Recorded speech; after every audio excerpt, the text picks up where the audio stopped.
Welcome back, my friends. So for today, I want to talk to you about hand pain when you type.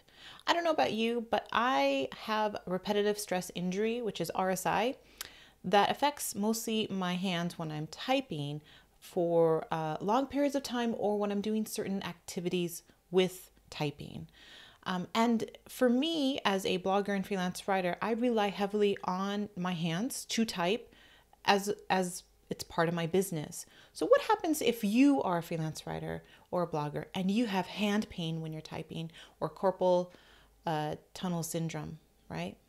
Carpal tunnel syndrome affects the middle of your hand right here. Now for me with my RSI pain, it affects the back end of my hand right here. It goes all the way down to my elbow. And sometimes my hand or my thumb right here hurts, okay? Now, the hand that affects me the most is the one that I use my mouse. And so for me, I developed RSI hand pain when I was using the mouse heavily. I was creating graphics. So I was downloading stock photos. I was moving them to my editing image editor, and I was changing the size and filtering it and adding captions and titles and all of that and saving them and uploading them and doing that over and over again. And all that clicking and moving of my mouse became a hand pain for me, for sure. So when that happens, these are the things that I do as a way to relieve that RSI injury, to help me through that pain, and so that I can get back to running my business. I can gain more clients and make more money when I'm typing. All right, so if you are new, please subscribe to my channel down at the bottom right now. If you want to learn more about freelance writing tips, freelance writing jobs, and writing tips for sure. All right, so I'm Elna. I've been a freelance writer for 5 years now, and I have twins, right? And they're in school right now. All right, so let's get to it. One of the first things I do is I stop typing altogether. I do not use my keyboard. I do not sit in my office. I do not even text on my phone. I don't do any like tiny fine motor movements with my fingers, displaying my hands on things like that. What I end up doing is I do gross motor movements or macro movements. So that might be just doing chores is a great option. So doing loads of laundry, folding clothes, doing the dishes, shoveling the snow, just walking and moving your hands back and forth. Those are the things that I started to do. And I was fortunate that I was able to take a break from my freelance writing business, from my blogging, because it was the holidays and I finished all my projects. So I did give myself some time that I could recover. And since it was the holidays, I was with family and doing a lot of organizing and things like that. So that really helped my hands. So I did not touch my laptop or my keyboard for, I'd probably say 4 days. And I also was taking hot showers. Now, there are some people that say, you know, heat is not the best option when you suffer from hand pain or RSI. But I do a combination of hot showers to do stretching and then icing at the end of the day.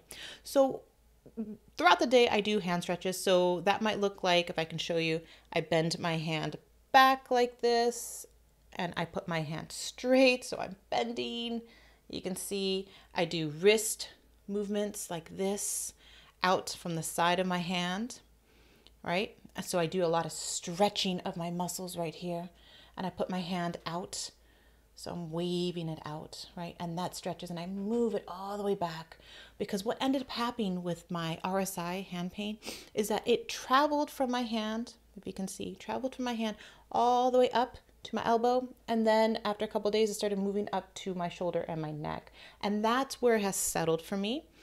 It may be different for you, but for me, with the hot showers, with the constant stretching, moving my wrists, walking, moving my body, vacuuming, and doing all those big movements, I started getting more of my shoulder and neck pain, and that's where it's been sitting. So I mean, I still have trouble like with my neck movement all around.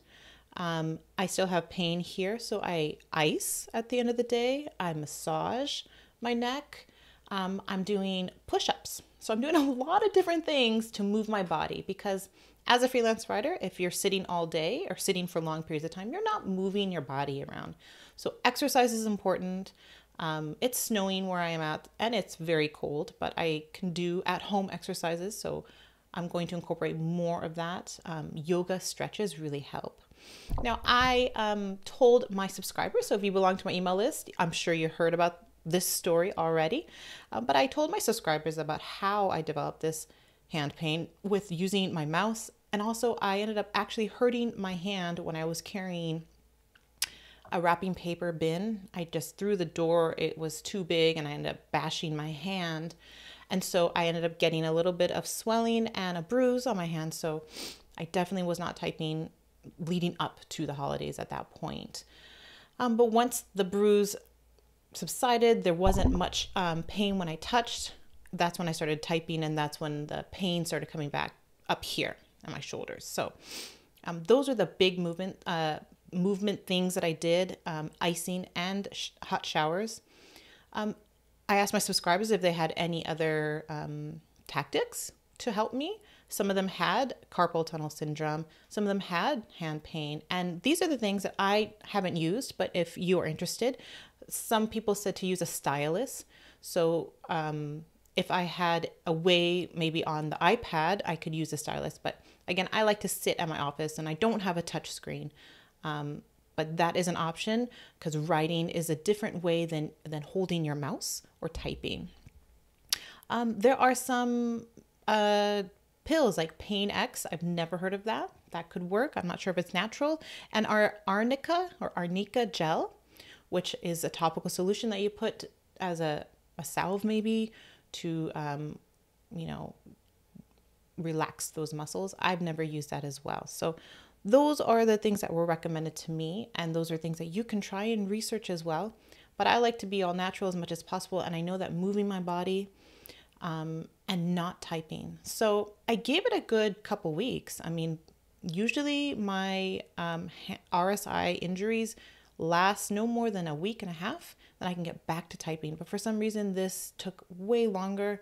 And I'm suspecting that I'm going to have to limit my business even for another month so that I don't cause more injury.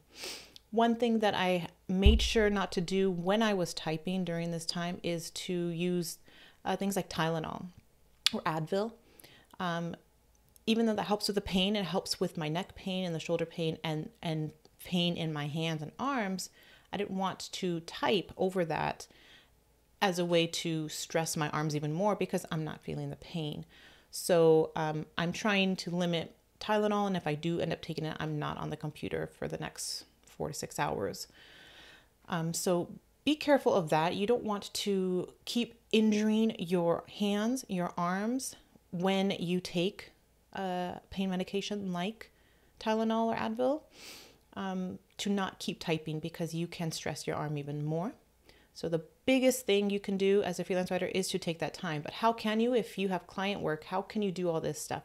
One thing that you need to remember is that when you set your deadlines or when you negotiate a time frame for your projects with your clients, always allow an extra couple of days, 4 or 5 days for things like writer's block, for researching, and for even hand pain. Okay, so if I tell my client I can get that piece done in 10 days, I will write it in 5 days, 6 days, and give myself that extra buffer in case something like this happens. I'm pretty intuitive knowing when I'm going to get bouts of hand pain because, of course, I'm doing repetitive tasks with my mouse or a repetitive keystroke or something like that, then I can foresee that. But usually with my client pieces, since I'm typing doesn't hurt normally, so I can get through that. So for me, it's mostly just the logistics side of like writer's block and researching, and maybe I have to land a case study or interview someone, things like that. I need that extra time. So always ensure that type of buffer when you are setting deadlines with your clients. So that can help you with any kind of unforeseen problems, right? And you have to factor that in as a work at home writer, as a work at home blogger.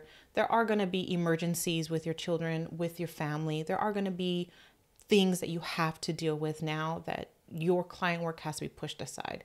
So you need to allow for that time. And I think that's the biggest thing that helped me. And I'm also fortunate that I can take a good chunk of time off because I have built diversified streams of income. I do have other blogs and things like that that I can generate income from. So there you go. Though that's where I'm at right now with my hand pain, my RSI hand pain. And if you suffer hand pain when you're typing, try these things. Take a break, ice, take hot showers, and do a lot of stretches. All right. So hit that subscribe button. Tell me in the comments if you have any other tips for RSI hand injuries that I can adopt or try out. And be around for the next video. All right. See ya.